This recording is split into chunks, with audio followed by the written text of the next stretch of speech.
that my dad was from Locos Norte. He was from a town called Vintad.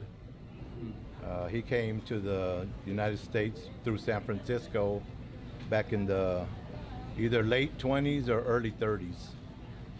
And him and his two brothers, which one stood in Stockton and the other one went to Seattle, Washington. And they picked lettuce and grapes in California and Arizona. And so did two of my older brothers. I picked grapes back in '63. I was 8 years old. Yeah, so it was an experience. I don't remember how much I got paid, if I even got paid. You know? I just remember that there was a lot of us, and I always waited for lunch because the person I worked with, which was Pete Badoga, he was my foreman. He would bring his truck. He would lay the tailgate down about, I don't know, maybe 9, 10 o'clock. And there was the adobo and the rice was ready. And after that, I couldn't work anymore. Been a great experience, though, but also like you, I was bullied a lot. You were too? Yeah. Did you fight back? Oh, yeah. Yeah. Oh, did I fight back? Right. Sacred. Yeah. Sacred. You tried words, but words wouldn't help. So you had to put up your dukes or get duked. Yeah. Larry, he was a lot of things. He only had a very short education, but he was a brilliant person. He was small in stature, but he was huge in his demeanor. He was very passionate and compassionate of what he did and the people around him. He was very feared, but also very revered. He just had such charisma and such strong presence, just the ability to speak and to have people basically just come together with words of courage and encouragement, and not so much a promise, but a kind of like a guiding light to something better for his brothers and sisters that were in very, very hard times, in the early 1900s on to the 1970s. And he was a great man. He was definitely a great man. Many, many, many people looked up to him. Many people depend upon him. He affected so many lives.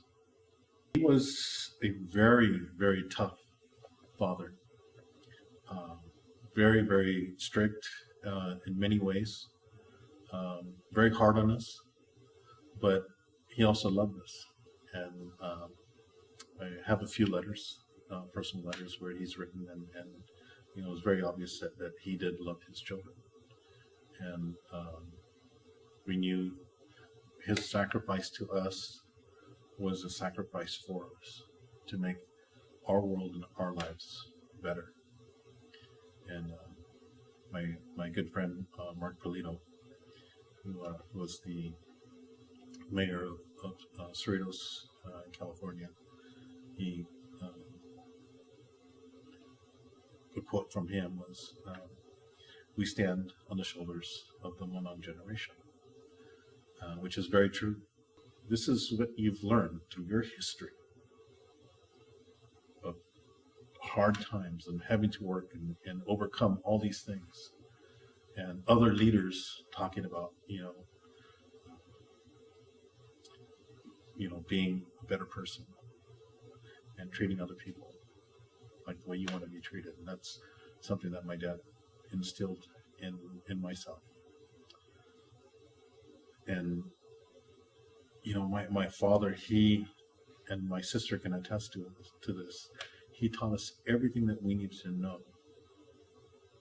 For me, by the time I was 11 years old, how to be a man, how to be a father, and how to be a good citizen and a good human being by 11 years old.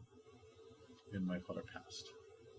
He set me up to be in a better place and a better person. Like I was saying earlier, it was tough. It wasn't easy.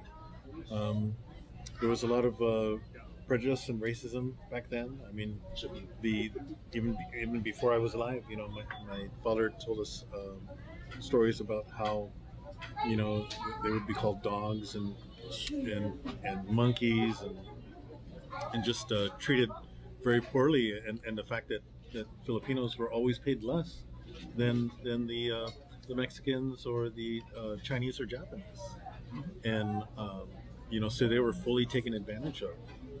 And my father, he couldn't live with that, along with many other later labor leaders.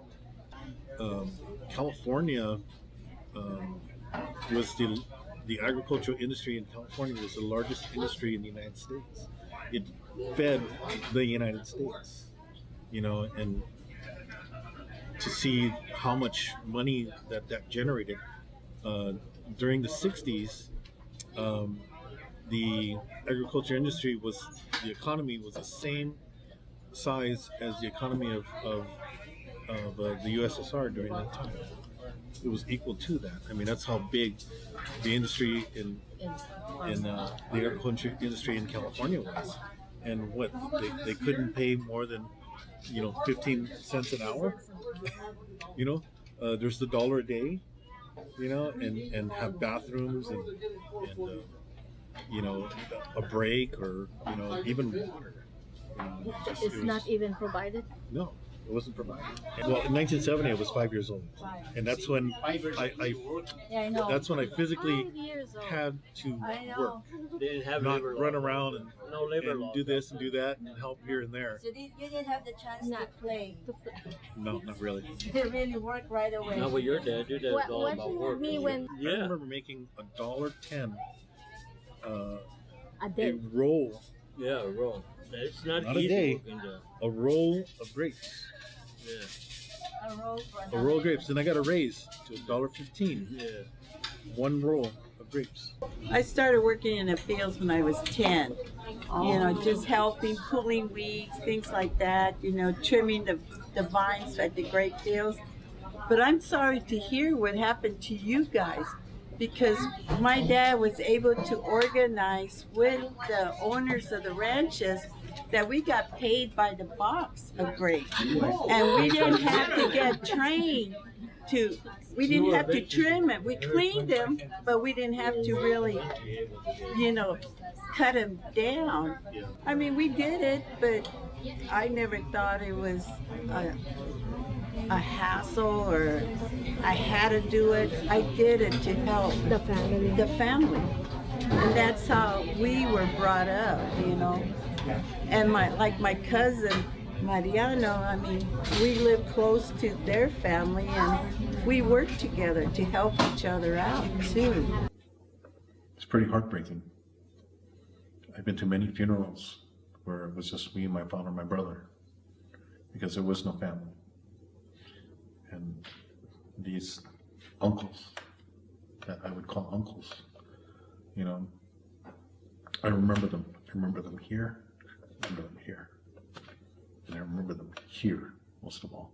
The power that they gave me, that they give us. They need to know this, so they know who they are, so they can stand on the ground and be a man and be a woman and gain their power from their ancestors, from their history. And that's what's missing, is our history here. I have a wonderful wife, Ileana. She's supported me from day one. She's my rock, my stone. Best thing that's ever happened to me in my life. you know, she loves my father. She loves the story of my father. She's always supported me through all this and wants me to continue because of our children. And our children, again, I was telling earlier that my children love their grandfather, even though they haven't met him. We've seen some video, they've heard him talk, and they listen very intently to his voice. They know what he sounds like. You know, and the other day my little girl was crying, oh, I wish I met Grandpa. I wish I met Grandpa. I love him so much. You know, and you know, I tell her, I go, a lot of your grandfather is me. And a lot of me is you. You will carry me on. And my Alex, he goes, Papa, when I grow up, I'm going to continue what you're doing. I go, Alex, you know what? I know you are. I know you are.